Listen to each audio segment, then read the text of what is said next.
فاتقوا الله ما استطعتم واسمعوا وأطيعوا وأنفقوا خيرا لأنفسكم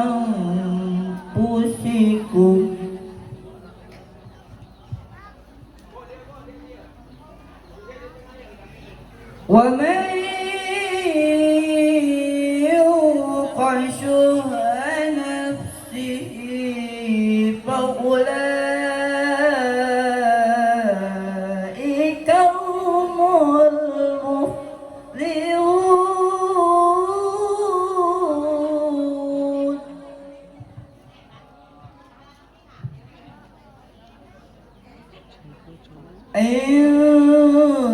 تقرضوا الله قرضا حسنا يضاعف لكم ويغفر لكم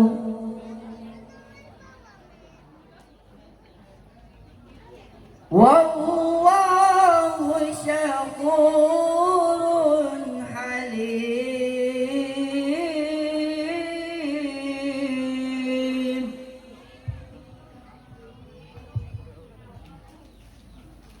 عالم الغيب والشهادة العزيز الحكيم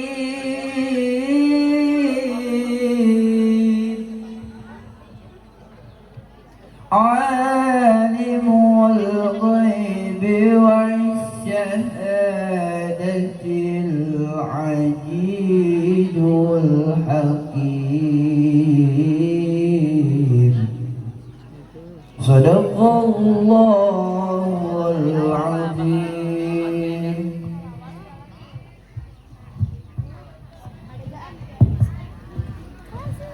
Aku berlindung kepada Allah dari godaan syaitan yang terkutuk dengan menyebut nama Allah yang Maha Pengasih lagi Maha Penyayang. Sesungguhnya hartamu dan anak-anakmu hanyalah cobaan bagimu, dan di sisi Allah pahala yang besar. Maka bertakwalah kamu kepada Allah menurut kesanggupanmu. Dengarlah, taatlah, dan infakkanlah harta yang baik untuk dirimu. Dan barang siapa yang dijaga dirinya dari kekikiran, itulah mereka orang-orang yang beruntung.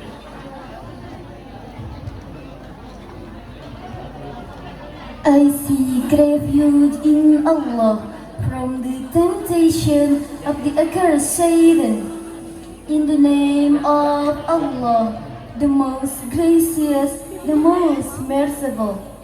Indeed, your wealth and your children are only a trial for you, and with Allah is a great reward. So fear Allah according to your ability, and listen and obey and spend good well for yourself. And whoever keep himself from stinginess, those are the lucky ones. Abdi ngalindung ka Allah tina godaan syaitan anu dikutuk. Kalayan nyebat jenengan Allah anu maha welas tur maha asih. Saenyana harta banda sareng putra-putra salira teh mun janten dodoja atana pilujian. Sareng di sisi Allah aya ganjaran anu kacida ageuna. Kumargi eta mugi salira sadaya takwa ka Allah sakumaha kamampuhan salira. Pek daungkeun turutan taat sarta infakkeun sabagian harta anu sae kanggo diri salira. Sisaha jalmi anu dijagi dirina tina sifat kadedemes atana pikir nyaeta jalmi-jalmi anu bakal kenging kabagjaan. Cangkeu anjing.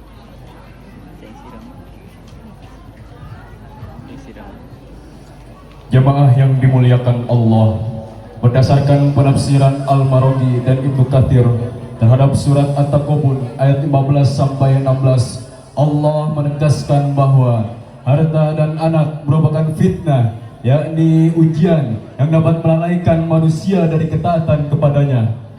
Namun di sisi lain, keduanya juga dapat menjadi sumber pahala yang sangat besar bila dimanfaatkan dengan baik dan benar. Oleh karena itu, Allah memerintahkan manusia untuk bertakwa sesuai dengan kadar kemampuannya, patuh dan taat kepadanya serta Rasulnya, dan menginfakkan sebagian harta di jalan kebaikan, serta menjauhi sifat kikir guna meraih kebahagiaan yang sejati. Hadirin wal hadirat rahimakumullah, harta yang kita miliki, kita simpan, bahkan ada yang menguncinya di dalam sebuah berangkas, sehingga tidak banyak orang yang tahu tentangnya. Anak yang kita sayangi, kita rawat, kita asuh, dan kita jaga dari mulai balita hingga dewasa. Namun sayangnya, keduanya bukanlah seutuhnya milik kita. Keduanya kelak hanyalah sebuah ujian dan juga peringatan semata, dan kelak akan kembali kepada Sang Pencipta.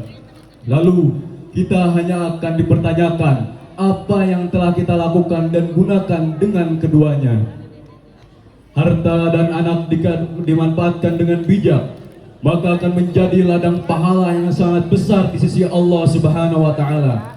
Lalu, bagaimana cara kita memanfaatkannya dengan baik dan benar? Bagaimana cara kita mendidik anak agar tetap berada di jalan Allah Subhanahu wa Ta'ala?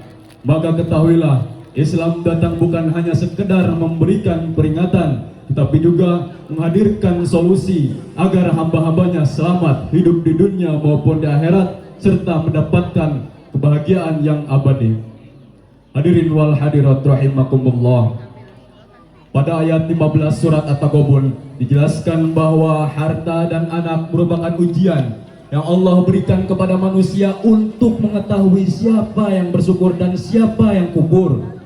Orang-orang yang bersyukur atas harta dan anaknya tidak akan merasa cukup hanya sebatas memilikinya saja, tetapi mereka rela mengorbankan hartanya untuk mendidik anaknya di jalan kebenaran, yakni memasukkannya ke dalam pondok pesantren. Di pesantren, anaknya dididik ilmu agama, diajarkan adab terhadap guru, orang tua dan sesama, serta dibimbing untuk memiliki akhlakul karimah di dalam kehidupan sehari-hari. Kemudian dibimbing dalam ibadahnya, mulai dari bersuci atau berwudu, memahami fardu-fardunya, syarat sahnya, sunnah-sunnahnya, dan hal-hal yang membatalkannya. Selanjutnya diajarkan tata cara sholat, mulai dari bersuci, mulai dari fardu-fardunya, syarat sahnya, sunnah-sunnahnya, dan hal-hal yang membatalkannya, sehingga ia beribadah bukan hanya sekedar melaksanakan, tetapi memahami makna dari ibadah tersebut.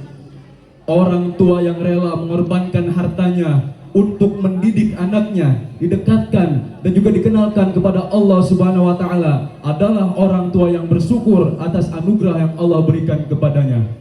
Hadirin wal hadirat yang dirahmati Allah, adapun orang-orang yang kufur atas nikmat Allah, kufur atas harta dan anak yang Allah anugerahkan kepadanya, maka hal ini justru akan menjerumuskan mereka ke dalam kelalaian kepada Allah Subhanahu wa Ta'ala.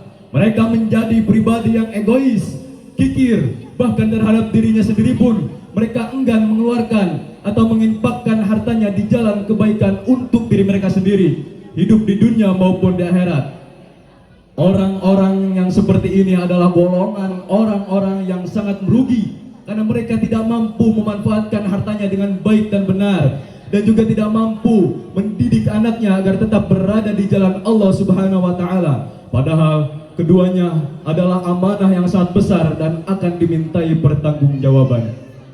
Faya ayyuhal hadirun, pada ayat selanjutnya yaitu ayat 16, diberikan solusi untuk manusia agar mereka dapat memanfaatkan hartanya dengan baik dan benar, yaitu solusinya adalah Allah memerintahkan manusia untuk bertakwa sesuai dengan kadar kemampuannya, sebagaimana firman-Nya, la yukallifullahu nafsan illa wus'aha. Allah tidak akan membebani seseorang melainkan di bawah kadar kemampuannya. Oleh karena itu, hendaklah kita senantiasa beribadah dan meningkatkan ketakwaan kita kepada Allah Subhanahu wa Ta'ala. Wasma'u wa ati'u, dengarlah taatilah dan patuhilah segala perintahnya, baik yang wajib maupun yang dianjurkan melalui sunnah